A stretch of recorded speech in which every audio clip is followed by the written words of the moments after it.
स' जोङो थांनाय 5 तारिखनिफ्राय लानानै दिनैसिम मेट्सआ सोलिबोबाय थादों। ओमफ्राय दिनै जाहैबाय फाइनाल। ओमफ्राय बेयाव जों नुनो मोनदों गेलेगिरिफ्रा मोजाङै गेलेबाय।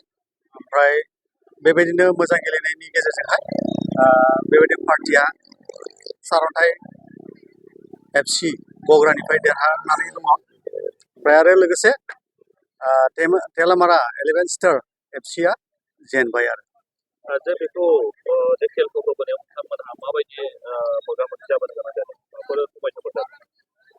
बे खेलखौ होनायाव मोजाङै जाबोदों, नाथाय मोनसे समाव सेमि फाइनालावहाय एसे लाइनमेन आरो रिफ्रिमेननि गोरोबलायियावहाय माने अब्लाबो माने नोंथांमोननि होनाय खेला मोजां थासारिनि गेजेरजों जाफुंसारदों। बेबायदिनो मोजाङैनो खेला जानानै थांबाय। ओमफ्राय बयबो मोजाङै गेलेनानै दिन्थिलांबाय। मोनबेसे बाहागो लाफैदोंमोन नोंसोर? ओरैनो गासै टिमाथ' 30टा टिम दंमोन। 30टा टिमा मोजाङै गेलेलांबाय आरो। दा बे समाव जे नोंथांमोननि जागायजेननाय खेलनिफ्राय जे दिनैसिमहालागै गोबांथार मानसिफ्रा बेबायदि बाहागो लाफैबाय आरो नायफैबाय, दा बेनि गेजेराव गासैबो जोंनि आइ आफा बिदा फंबाय बिब' बिनानावफोरखौ हामबाय आरो अननाय सिबिनाय जासिहरदों। मानोना बिथांमोननि नायफैनायनि गेजेरजों खेला खुब मोजाङैनो सोलिलांबाय आरो बेबायदिनो नायफैनानै समायना रमायना खालामबाय। बेनिखायनो बिथांमोनखौबो मान आरो सिबिनाय जासिहरनाय थाबाय आरो। जोङो बेबायदिनो देग्लाय मोजाङैनो खुंफुंनो हानायखाय जों आसा खालामदों नेक्स्ट बोसोराव जों होबावगोन होननानै। आरो जायफोरा दिनै मोजाङै जोना थांबाय बिथांमोना लाफैफिनगोन आरो गेलेफुबावगोन। आरो जों बांसिन प्राइज जों होनो थाखाय थाम थिम जाबाय आरो। बेबायदिनो जोङो फार्स्ट, सेकेन्ड आरो थार्ड प्राइज जोङो रेडि खालामगोन। हामबायसै।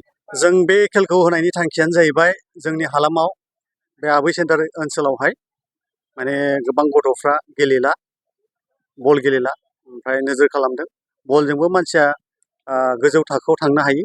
बेनिखायनो जों नोजोर खालामबाय बे फोथारावहाय जों दिनैहाय जेम्स क्लाब दानानै नैबे फुटबलखौहाय खुंफुनो हादों। बेनिखायनो आफा इसोरनि अननायाव बियो गासैबो मोजाङै जालांजोब्बाय। आरो होनायनि थांखियानो जाहैबाय जे जों गथ'फोरखौ लुखांनो हायो आरो बेबायदिनो गेलेनायाव फरायनायाव जेरावबो माने बिथिङावहाय आग बारिलाङो। बेनिखायनो जों बे खेलखौ होनाय जादों।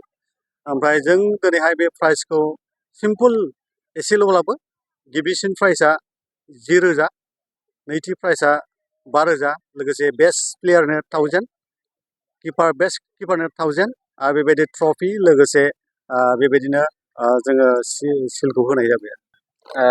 गिबियावनो आङो साफ्रोमबो रादाब नायगिरि रायजो राजा नोंथांमोननिसिम आङो बेलस्रि दख्रा दुलाराय बर' आफादनि जानानै खुलुमनायखौ जासिहरबाय।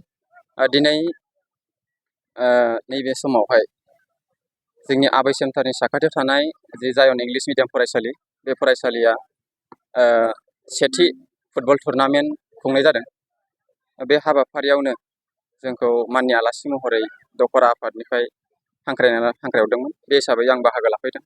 दा बे हिसाबै दिनैनि जि फुटबलनि माखासे दोहौ जों बेखौ नुनानै जोबोर गोजोननाय मोन्दों। जायनि जाहोनाव साखाथियाव थानाय गामिनिफ्राय गोबां रायजो राजा बिथांमोना दिनैनि जि फाइनाल गेमखौ नायनो फैदों। दा बेजों लोगोसे जों बेखौ नुनानैनो जोङो बुजिनो हायोदि जोंनि एरियायावबो गोबां फुटबल मोजां मोनग्रा रायजो राजा बिथांमोन दङ। मानोना गोबां नैबे गेलेग्रा फोथारावहाय गोबाव समसिम गोबां खेला बेबायदि जायाखैमोन। दा बे हिसाबै देग्लाय जायन इंलिश मिडियाम फरायसालिया नैबे गेमखौ खुंदों। दा बे गेमनि खुंनायनि थांखियै जोङो दखरा आफाद हिसाबै बेखौनो गोजोननाय मोन्दों।